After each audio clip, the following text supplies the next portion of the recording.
I think we go over this every year too. The government's not the answer to everything. I love that we have a community that's willing to reach out to each other. I mean, if there's issues, neighbors are always willing to step up and help. So just watch out for your neighbors in these situations and try to help out wherever we can, because it's a team effort when it comes to this kind of stuff.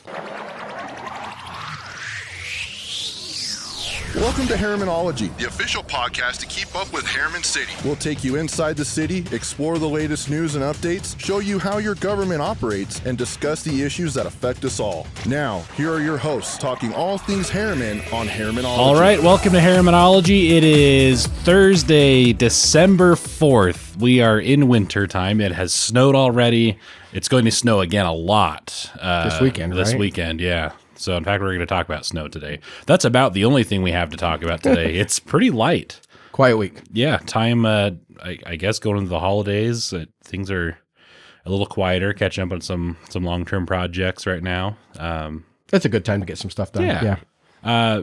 Mayor Palmer, how you doing? Good. Good to be here. Good to see you. I'm glad to see you're feeling a little bit better. Yeah. Been a weird week. Yeah. But you did make it to the Night of Lights on Monday.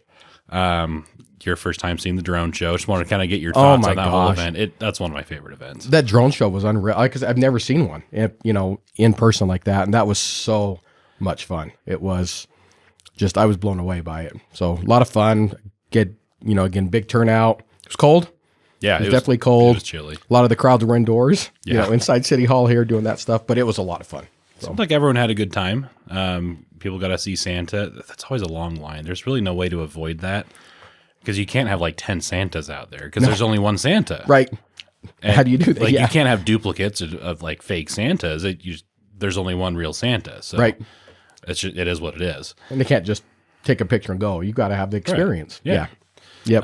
But yeah, other than that, the ice sculptor was cool. That was a new addition. Oh my gosh, that was so fun. There's some cool pictures and videos of he's just sitting there with a saw on this big block of ice, and he ends up carving the Yeti out of it. So funny. And the Yeti gets all the love. Yes. He got a spot in the drone show. He had the sculpture. Gets all the love. Lots of photos too with Mr. Yeti. He was very popular. Yes. Yeah, good time. Gingerbread display was awesome. We did announce the winners yesterday. Saw that. If you did not see that and you won, well, if you think you may have won, if you entered, go see the video, see if you won, come pick up your prize. But really, really impressive displays. So cool. A lot of great work. So thanks everybody for coming to that. It was quite the vibe. That usually, at least for me, is what knocks me into the Christmas spirit or the holiday spirit in general. Because it's always the Monday after Thanksgiving. Mm-hmm. To that point, my Christmas mode is unpacking all the boxes and getting the stupid glitter out of my house. My wife makes fun of me because I like shiny decorations, but glitter gets everywhere and I hate it. I love it. But the Night of Lights gets me in the mood. So love it. Yep. Happy holiday season to everybody. We did talk about snow. We have a lot of it coming this weekend, so we wanted to give out some reminders. Mm-hmm. We get a lot of frequently asked questions. So first, the parking ordinance now is a couple of years old, but we still have parking problems from time to time during snowstorms that cars get in the way of our snowplows. Right. And a reminder, we did not allow any parking on the road during snow events before, and this was a change to allow. We've got some neighborhoods where that's just necessary. So we did pick one side. It wasn't to pick on one side or the other, right? It wasn't. I can't remember what side we park on. Even side. So you park on the even side. Yes. So that way again, it's not to pick on, everybody says, well, I paid the same taxes. We had to pick a side, right? And I just saw South Jordan actually just followed our lead this year. They're just doing the same thing where it's just easier to know instead of the back and forth or changes like what time of day, so park on the even side. I know it's frustrating, can be, but we're trying to give you more opportunities to park in the road if needed. We say this every year. I think if you can avoid parking on the road, do that. That's ideally. best, yeah. Yes. So just to be super clear, the ordinance is if it's snowing or there is snow on the road, basically if snow plows are going to be out, you park your car on the side of the street with even numbered addresses. For those who struggle with math, that is addresses with the number that ends in a 0, 2, 4, 6, or 8. Right. So you park your car on that side until all the snow's gone. Yep. And if you live on the odd number side of the street, sorry, you have to walk across the street. You have to park your car over there, then walk across the street to get home if you have to park in the street. Right. Only applies to public streets. If you live in a private streeted HOA or something, that's going to be a little different because the plowing is taken care of by usually a private company. Yeah. You can usually tell what type of street you're on. If it's a blue road sign, that typically means privately owned road. Right. If it's a green road sign, that means it's a public road. So you should see Herriman City snow plows. You'll see plows eventually, depending on where you live. They have a hierarchy, a priority list of roads they get to during a storm. The biggest roads, 134th South, 118th, 126th, kind of those main collector roads, those will be top of the list. Main roads in hilly areas where it's always it's adventurous. Yes, right. Those are high on the priority list as well. So they'll be hitting those first. If those get and stay clear, then they'll move down the priority list to the next roads.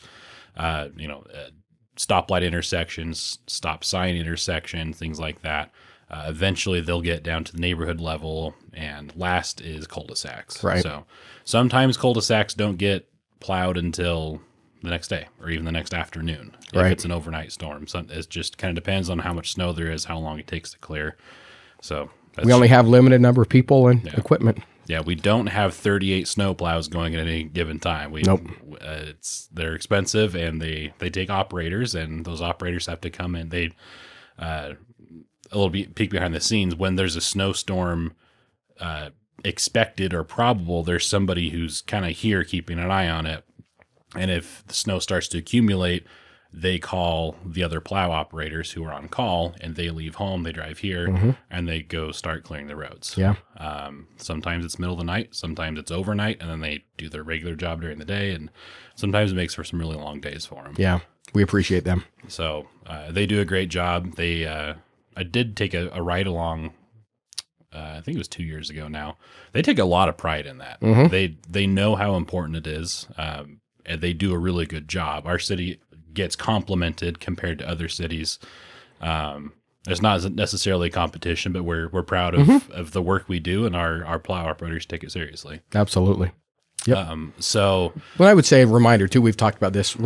Please remember, they're pushing snow, right? When we say snow plowing, you're not eliminating snow. I think there's a lot of frustration that, gets plowed in front of driveways, or we can't remove the snow. We're just pushing it out of the lanes, the travel lanes, really. That's what we're trying to do, right? So sometimes it gets piled up in front of mailboxes, and it's on you to do it. I mean, I'm in the end of a cul-de-sac, it all piles up in front of my house, right?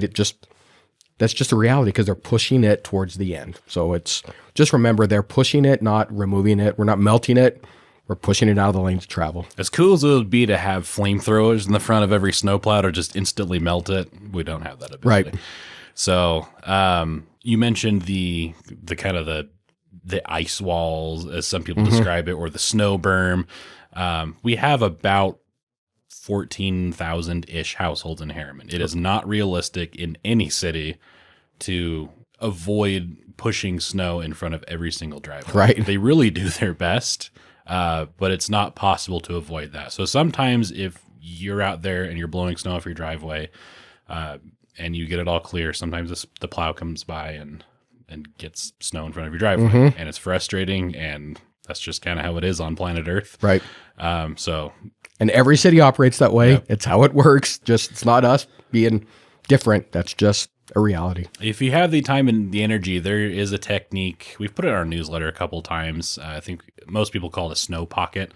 So if you're thinking you're on your driveway looking out to the street, if you look to your left from your driveway where it enters the street, there's about a 10 or 15 foot area that if you shovel and kind of clear that, the plow can come by later. The snow always comes off the plow to their right. And if there's that pocket there, before the plow gets to your driveway, it's easier for more of that snow that's sitting and kind of building up on that plow to push off into that pocket and kind of sits there. and less of it gets in front of your driveway. Interesting. So there are a lot of cities who encourage residents to do that. Obviously, it takes more work because you're out in the street shoveling more snow, but that's an option if you really hate that kind of snow buildup in front of your driveway when the plow comes by. But that said, if there's a severe case where there's just a huge wall of snow in your driveway and you don't have the means to, or it's just really iced down or something, if there's a problem with that, you can contact the city and we'll get to it with another plow pass as soon as we can to get rid of that. So, but it might be a while because there are a lot of people who call in with that and they go to try to take care of people. But anyway, 'tis the season. Well, and I think we go over this every year too. The government's not the answer to everything. I love that we have a community that's willing to reach out to each other. I mean, if there's issues, neighbors are always willing to step up and help. So I would ask, just watch out for your neighbors in these situations and try to help out wherever we can, because it's a team effort when it comes to this kind of stuff. Yeah, but if you have a machine snowblower, or even if you have a four-wheeler with a plow on it, most people are really good to help out their neighbors. Just encourage you to keep doing that, and hopefully we'll not have too much of a hassle this winter. Yes. One more thing with snow plows, we introduced, I think it was last year, a snow plow tracker map.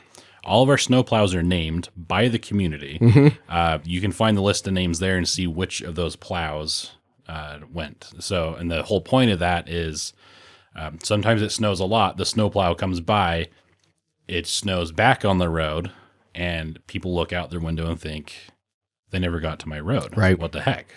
And then they call the city and we're like, no, the plow came, it just snowed again. Right. So it's not really just a defense against anger, but it kind of helps with that.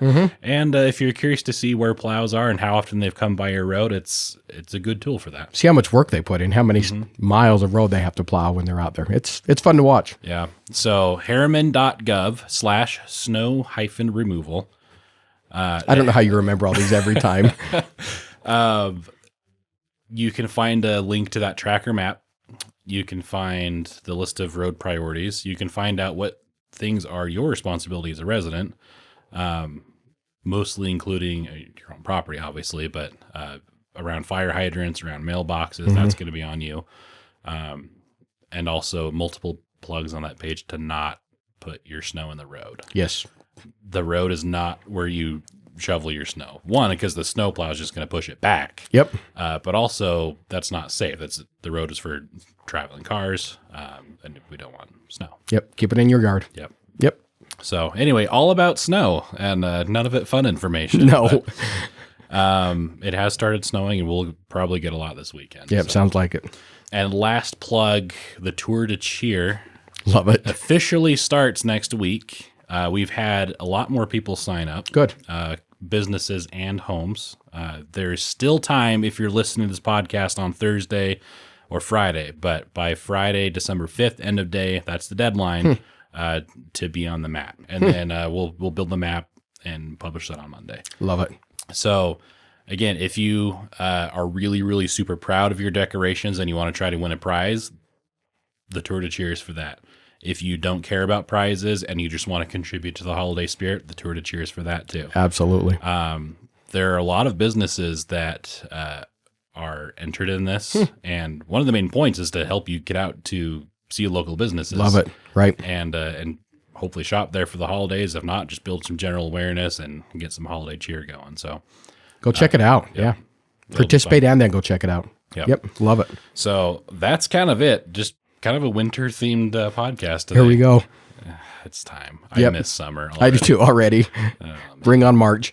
But I'm usually good with winter until January 2nd. Yes. Then I'm done. January through March are the longest 2 months. Yep. For a lot of reasons. Yep. It's coming. Anyway, thanks for spending some time today, Mayor Palmer. Good to be here. We have a city council meeting next week, so we'll probably have a bit more to talk about, but we'll see. Yep, probably. Then it's on to the holidays. So here we go. That we'll call that good. If you have a question, communications@herriman.gov, and we'll answer it. But thank you for listening and watching, and we'll catch you next time.